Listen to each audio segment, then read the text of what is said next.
Whoa. Yup. Tech Spot coming back at y'all with another Tech Spot unboxing, boy. Got the iPhone 13 Pro and the iPhone 13, which will be in another video for y'all. You peep the new phone? Peep the new phone, Starla? Yeah.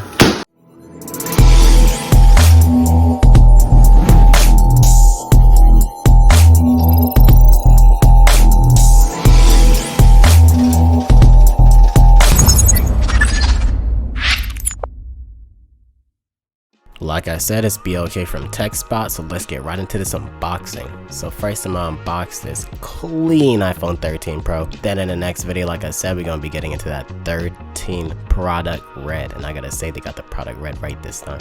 So off jump, if you ain't noticed yet, there's no plastic on this. When I first saw it, I actually thought somebody already unboxed it, but instead of plastic, Apple gives you these paper pull tabs right here and it works just the same. Guess they ain't playing about the eco-friendly this year. Sheesh. Yeah, this phone's clean.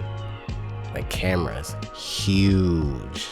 Yeah, just expect some quality Apple pics on this. When they say iPhone quality, that's what they mean, man. Alright, I'm gonna go ahead and peel this back. It's just something about when you first peel the phone back. Yeesh. Too clean, like, look at that. Look at that. But yeah, that's really about it. Too clean. Apple did their thing this year. Link down below for the iPhone 13 video. Before I forget, one more thing you notice is the camera bump kind of pops up a little bit, but that's normal nowadays. Link down below for the next video. And don't forget to like, share, and subscribe. It really helps us out. Peace.